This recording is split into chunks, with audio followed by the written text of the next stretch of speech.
E aí, pessoal, como vocês estão? Eu sou Érica Anjos, professora do Clube Forense, e hoje temos mais um encontro especial nesse Café Forense, nessa terça-feira.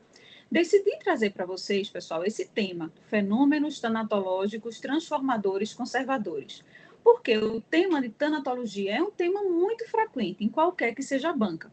Então, esses fenômenos tanatológicos, né, que podem ser divididos em transformadores, conservadores e transformadores destrutivos, são sempre abordados nas provas. Então, por isso, eu decidi trazer para vocês.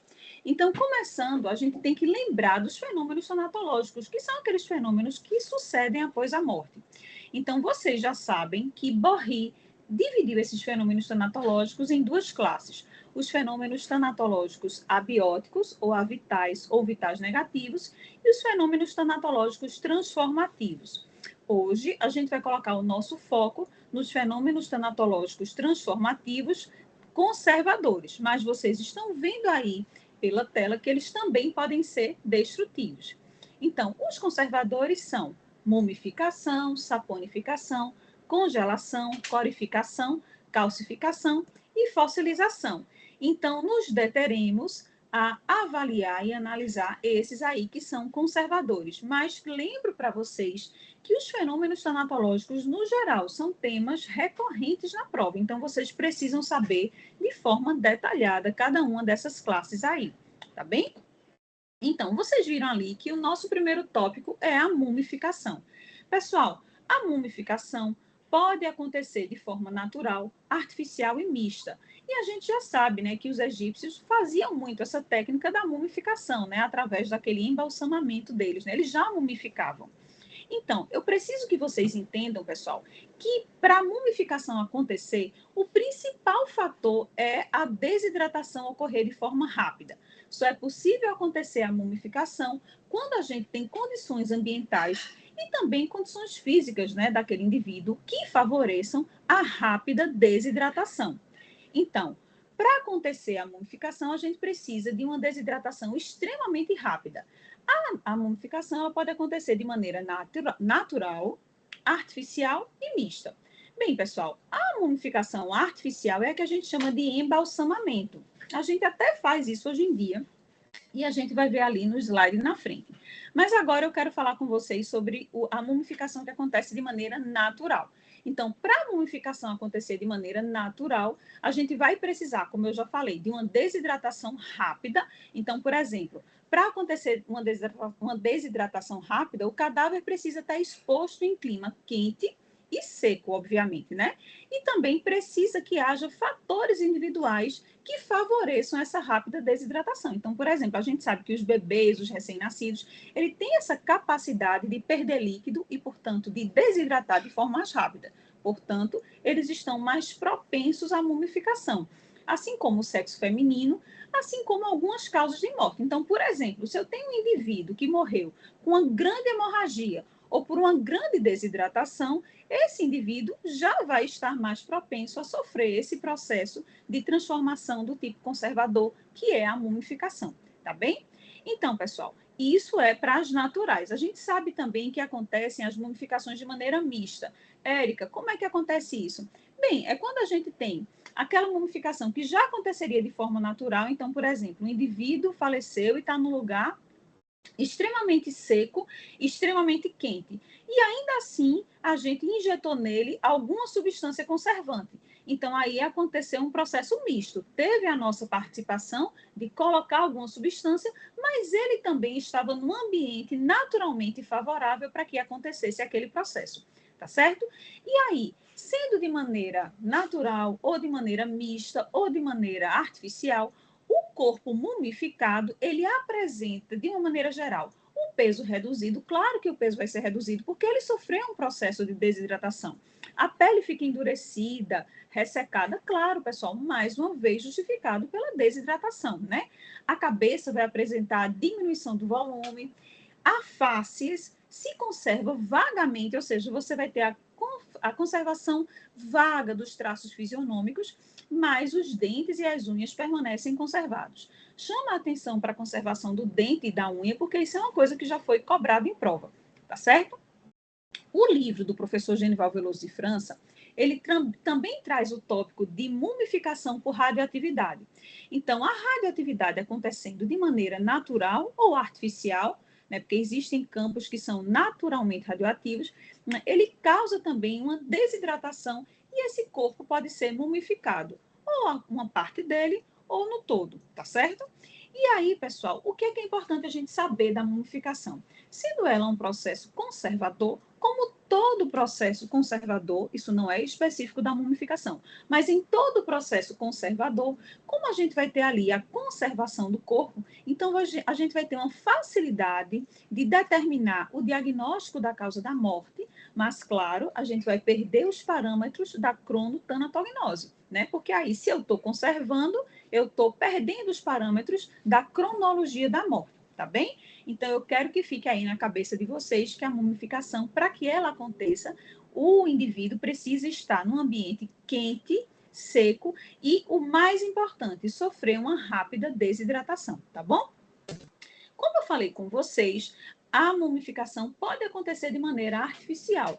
E aí a gente dá o nome de embalsamamento. O embalsamamento já era praticado há muito tempo pelos incas, egípcios, gregos e romanos. E naquela época era feito à base de lavagem, né, com as substâncias desinfetantes e conservantes e fricções. E nessas lavagens e fricções eles usavam essas substâncias desinfetantes, mas que tinham também esse caráter aromático ou caráter balsâmico. E daí surge o nome do embalsamamento, tá bom? Pessoal, lembro para vocês que o embalsamamento é um procedimento sério, né? E, portanto, ele é regido por normas. Existe um parecer do Conselho Federal de Medicina, o número 13/10, que diz, ó, a legislação sanitária brasileira vigente prevê a conservação de restos mortais através de duas formas: o embalsamamento, que pode ser total e permanente, e a formalização, que é temporária. Esses atos só poderão ser realizados por profissional médico ou sob sua supervisão direta e responsabilidade, cuja ata será por ele subscrita. Pessoal, é muito importante vocês saberem disso, porque algumas questões tentam nos induzir a achar que o embalsamamento é um ato simples e tranquilo, em que qualquer pessoa desprovida de qualquer conhecimento técnico pode injetar ali a substância para manter apenas a conservação do corpo. Pessoal, isso é um procedimento sério. Você precisa conhecer a anatomia do corpo para fazer as dissecções corretas, fazer as injeções das substâncias de maneira correta. E a intenção, né, do embalsamamento não é apenas conservar o corpo, né, mas também impedir os processos putrefativos. Então, se houver necessidade, por exemplo, desse corpo ser transportado, ou se por acaso a inumação for demorar mais um tempo, a gente precisa então garantir a conservação desse corpo, tá bom? Então, pessoal, para a gente fazer um embalsamamento, sendo um procedimento sério, a gente precisa que seja realizado por um médico ou por uma pessoa, né? Mas o médico vai se responsabilizar e supervisionar aquele indivíduo, mas precisa também da autorização da autoridade sanitária estadual. Então, isso é extremamente necessário. Então, quando a gente vai realizar o embalsamamento, a gente vai ter o que a gente chama de ata de embalsamamento. E nessa ata de embalsamamento, para que se proceda então ao ato, é necessário várias assinaturas. Então, a gente precisa ter, por exemplo, a assinatura da autoridade sanitária estadual, a assinatura da autoridade policial, no caso daquela morte ser violenta, obviamente, não é? A gente precisa também da assinatura do médico que atestou o óbito, do médico que fez o embalsamamento e também de um representante da família do morto. Isso é muito importante, pessoal, porque a partir do momento que a gente está fazendo isso, injetando substâncias, né, a gente vai ter a conservação do corpo, mas a gente vai ter, por exemplo, a perda da cronotanatognose, né? Então, é importante, né, que tenha assinatura de todo esse pessoal e, no caso de mortes violentas, a gente também precisa da liberação e assinatura da autoridade policial, tá certo? E aí, quero lembrar aqui para vocês, mais uma vez, que as técnicas de conservação não têm como proposto apenas a introdução de líquidos conservadores, mas impedir o avanço dos fenômenos putrefativos transformadores e preparar o corpo para o seu transporte. Vocês já sabem, mas não custa lembrar, que normalmente a gente procede à inumação idealmente entre 24 a 36 horas após a morte. Tá? Então, quando a gente precisa ultrapassar por algum motivo, por exemplo, transportar esse corpo, quando a gente precisa ultrapassar esse período, a gente precisa, então, recorrer a uma forma de conservação desses restos mortais. Tá bom, pessoal? O nosso outro processo transformativo conservador é a saponificação ou adipoceira. Então, pessoal, se na mumificação a gente precisava de uma desidratação rápida e de um clima seco, né? Um clima seco e quente, aqui na saponificação ou adipoceira é o contrário. A gente vai precisar que esse indivíduo esteja mantido num ambiente úmido e com pouca aeração, tá certo? Então, o contrário das condições que a gente precisava na mumificação. A saponificação, então, pessoal, nada mais é do que a transformação do cadáver em uma substância untuosa, amolecida, de consistência quebradiça, com a tonalidade amarelo escura, dando uma aparência de cera ou de sabão, como o próprio nome sugere, né? Então, geralmente, pessoal, essa saponificação pode surgir como processo natural da putrefação, mais ou menos após a 6ª semana de morte. E geralmente acontece em algumas partes do cadáver, tá certo? Por que acontece?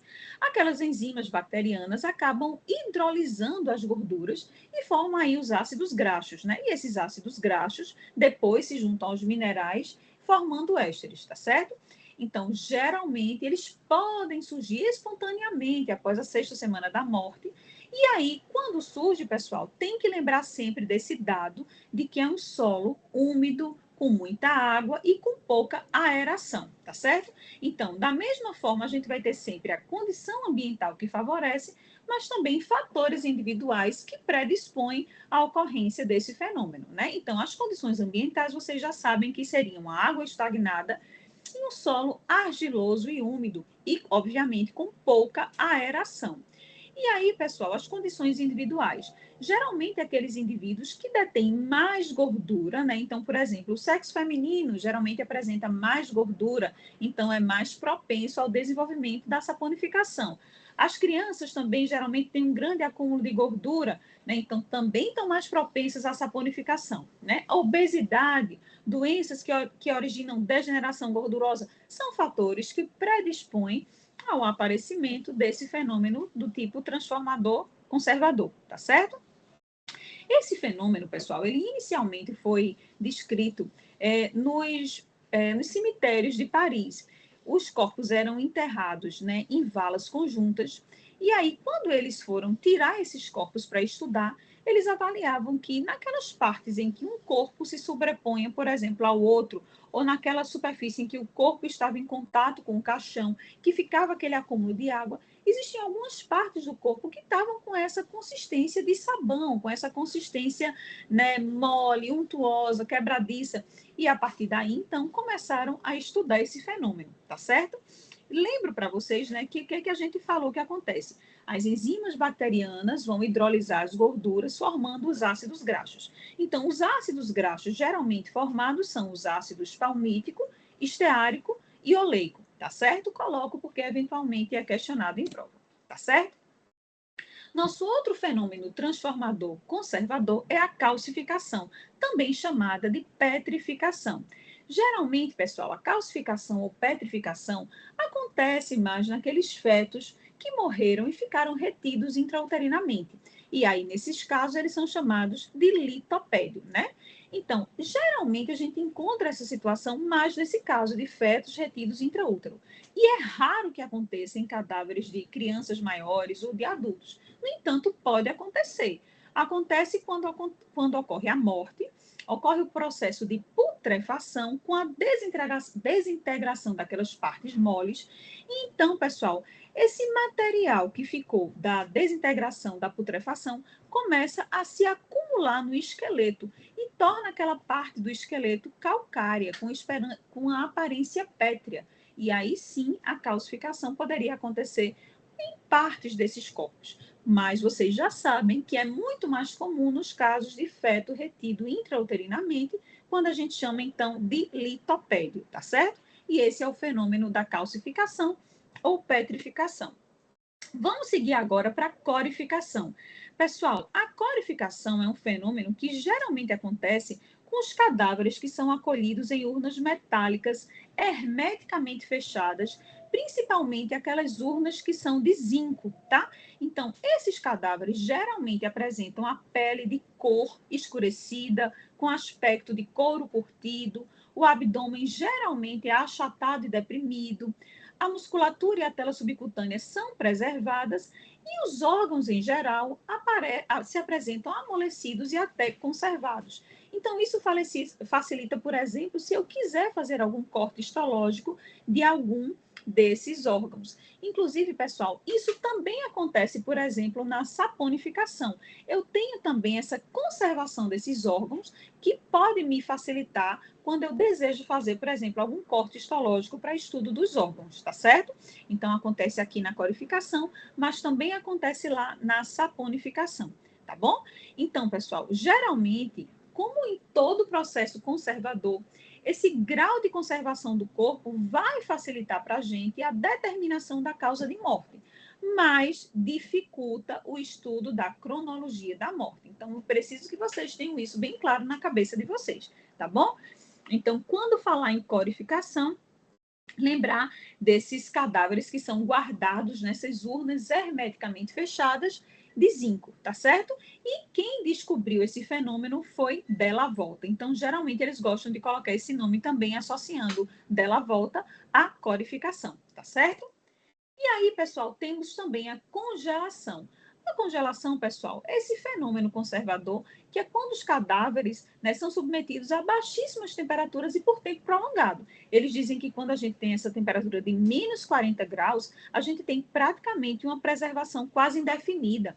Então, a gente pode conservar, por exemplo, uma matriz biológica, né, conservar sêmen. Né? Então, nessa temperatura de menos 40 graus, a gente consegue conservar por um tempo indefinido. Também temos a fossilização, que é esse fenômeno que o corpo mantém apenas a sua forma, mas não conserva qualquer componente de sua estrutura orgânica, né? E lembro que para que isso possa acontecer, exige períodos muito longos, muito longos, né? Então, o quão longo é, assim, são séculos, vamos dizer assim, né? Então, é muito tempo, tá certo?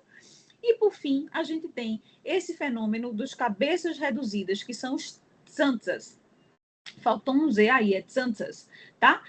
E aí, pessoal, o que danado de fenômeno é esse? Bem, os aborígenes, especialmente do Equador, eles tinham esse costume de manter as cabeças dos inimigos como troféu. Então, para isso, eles precisavam manter as cabeças conservadas. Então, quando eles matavam lá aquele indivíduo, eles pegavam aquela cabeça, né, retiravam os ossos do crânio e da face e mantinham a pele íntegra. Depois disso, eles davam um banho com substâncias conservantes, né, nessa pele, né, e depois deixavam ela secar para que ela ficasse mais seca e desidratada. Pegavam aí essa pele da cabeça, colocavam pedra e areia e levavam, né, esse conjunto da pedra coberta, então, pela pele da cabeça, né, e do crânio, e levavam para o fogo e colocavam altas temperaturas. Então, esse processo fazia com que essa pele ficasse ressecada, endurecida e com um volume muito reduzido. Então, geralmente, o volume ficava menos da metade do volume original. Então, realmente, era uma cabeça bem reduzida e com a cor escura. E eles tinham o costume também de costurar os lábios e os olhos, para que eles não vissem nada e nem falassem nada, tá? Então, isso já foi questionado, não em prova para médico legista, mas para agente de medicina legal. Então, eu achei por bem trazer aqui para vocês também, tá certo? Esse fenômeno conservador das cabeças reduzidas, tá certo, pessoal? Então, a gente vai agora fazer algumas questões só para a gente fixar, né, e consolidar esse conhecimento. Então, vamos lá, pessoal. Uma questão de médico legista. Assinale a alternativa correspondente ao fenômeno transformativo que ocorre com o cadáver do feto dentro do útero materno, caracterizado pelo destacamento dos retalhos da epiderme e pela tonalidade avermelhada do tegumento. Pessoal, vê só, ele começa a falar, a gente começa a se encaminhar para achar que é um fenômeno do tipo conservador, mas não é um fenômeno conservador, ele está falando de um fenômeno destrutivo. Ele está dizendo que vai ter um destacamento dos retalhos da epiderme e, então, uma tonalidade avermelhada do tegumento. Isso daqui, pessoal, é um fenômeno transformativo não conservador, mas destrutivo e do tipo maceração.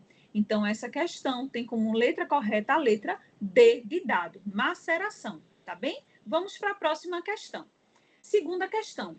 Analise as assertivas e assinale a alternativa que aponta a correta. Então, primeira assertiva. Calcificação se caracteriza pela petrificação dos fetos mortos retidos na cavidade uterina. E aí, pessoal, verdadeiro, não é? A gente viu que a calcificação geralmente acontece, né, nesses fetos que ficam retidos intraútero. A calcificação também pode ser chamada de petrificação e, especificamente, para esses fetos que ficam retidos intraútero, a gente pode chamar de litopédio. Então, a primeira assertiva está correta, tá bom? Segunda assertiva. Na corificação, o cadáver é submetido a baixíssima temperatura por um tempo prolongado. Falso, né, pessoal? Isso que ele está descrevendo não é corificação, isso é a congelação, né? Cadáver submetido a baixíssima temperatura por tempo prolongado, isso é congelação. A corificação, pessoal, vocês já sabem, são aqueles cadáveres que foram guardados em túmulos, né, em caixões hermeticamente fechados e geralmente caixões de zinco, tá bom?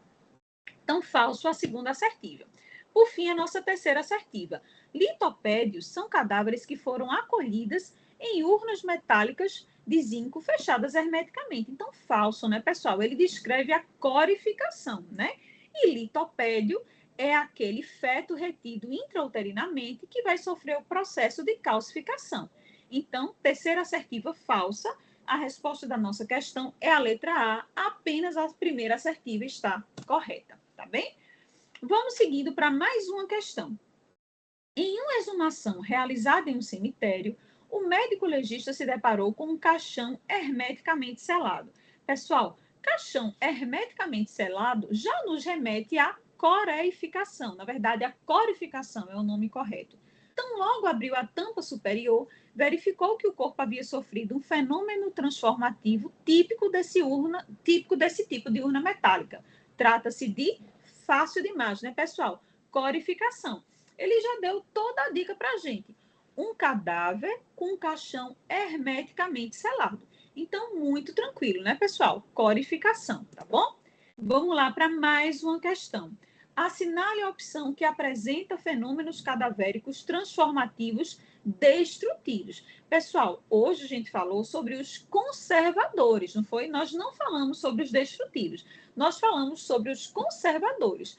Mas, se nós soubéssemos os conservadores, nós já acertaríamos a questão. Então, vamos lá. Letra A, autólise é destrutivo, putrefação é destrutivo, mas mumificação é conservador. Então, falso, a letra A não pode ser por conta da mumificação.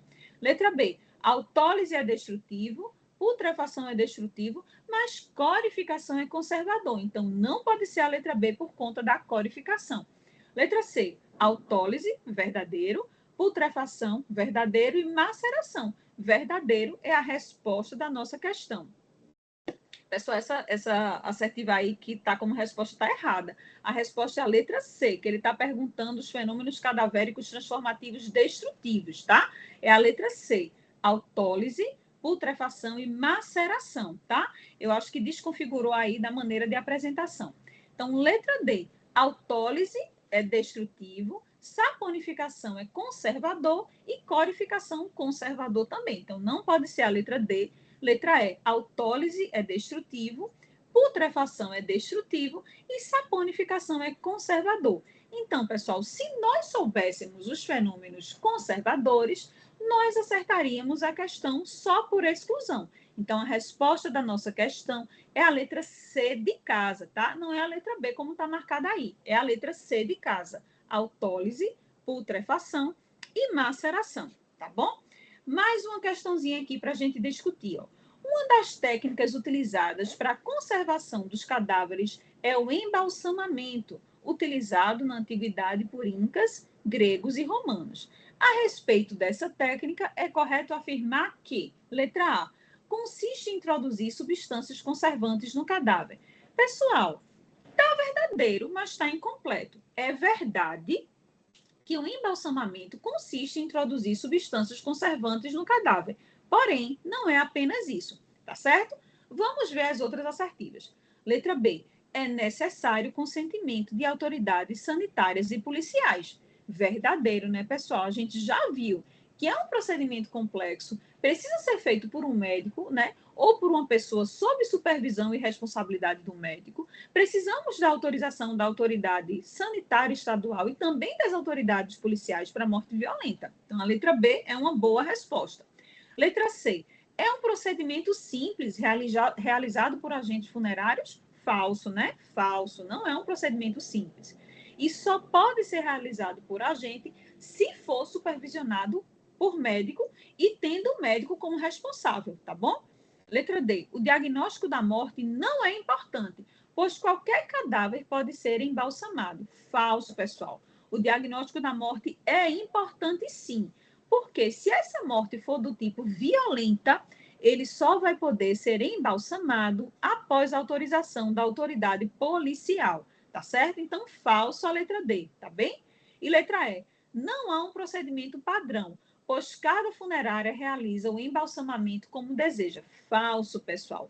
Existem protocolos a serem seguidos. Existe o protocolo espanhol, existe o protocolo para o embalsamamento. Não existe isso de cada funerária realizar como deseja. Isso é um protocolo organizado e com as orientações sanitárias, com a organização, as orientações sanitárias devidas, tá certo? Então, para a nossa questão, a melhor resposta é a letra B de bola. Quando houve essa questão, muitas pessoas questionaram e quiseram anular essa questão, porque julgaram que a letra A também estava correta. E é verdade que a letra A está correta, porém, ela está incompleta, vamos dizer assim. Então, vocês precisam ter sempre esse cuidado quando forem fazer as questões. Ver qual é a melhor resposta, tá? Então, nesse caso, a melhor resposta é a letra B de bola. Tá bem, pessoal? Vamos lá também, mais uma questão. Essa foi para agente de medicina legal, não foi para médico. Mas ele pergunta, ó, taxativamente, são fenômenos transformativos conservadores tanatopraxia e necromaquiagem? Não, pessoal, necromaquiagem é a maquiagem que a gente faz, né? Que no caso a funerária faz no corpo. Então, isso não é um fenômeno transformativo conservador, né? Letra B, embalsamamento e rigidez cadavérica. Embalsamamento, sim. Mas rigidez cadavérica, pessoal, é um fenômeno do tipo abiótico, né? Ele não é um fenômeno do tipo transformativo, tá falso. Letra C, resfriamento e livores cadavéricos. Falso também. Tanto resfriamento quanto os livores, eles são fenômenos do tipo abióticos, né? Abióticos ou vitais negativos, não são fenômenos do tipo transformativo. Então, falso a letra C. Letra D, saponificação e mumificação. Nossa resposta. Lembro para vocês que para que aconteça a mumificação, a gente precisa de um ambiente seco e quente, tá certo? Para que ocorra uma rápida desidratação. E na saponificação, a gente precisa do ambiente úmido e pouco aerado, tá certo? Não podem esquecer disso. Então, resposta da nossa questão, letra D de dado. E letra E, mancha verde abdominal e circulação póstuma de Broardel falso, né, pessoal? Isso daí caracteriza a putrefação, né? São algumas fases da putrefação, né? Então, falso, a letra E, também tem a ver com fenômeno transformativo destrutivo e não conservador. Então, a questão fácil, letra D de dado, é a resposta da nossa questão. Por fim, pessoal, locais úmidos, pantanosos e sem ventilação. Ó, local úmido, pantanoso, sem ventilação, descreveu tudo que a gente precisa para fazer a saponificação, tá certo? Então, possibilitam um processo transformativo conservador cadavérico conhecido como saponificação, pessoal. Mais uma vez, batendo nessa tecla aí. Saponificação, local úmido, pantanoso, sem ventilação, né? O solo que seja do tipo argiloso. Argiloso vai reter muita água, então vai favorecer esse tipo de processo do tipo conservador. Tá bem, pessoal? Então, eram essas dicas que eu queria trazer para vocês. Oriento que vocês continuem a estudar, que vocês tenham constância, né? Não adianta a gente estudar 10 horas num dia e passar o mês seguinte sem estudar, né? Precisa de constância para que aquele conhecimento esteja sendo formado e consolidado, tá bom? Foi ótimo estar com vocês. Até a próxima, pessoal.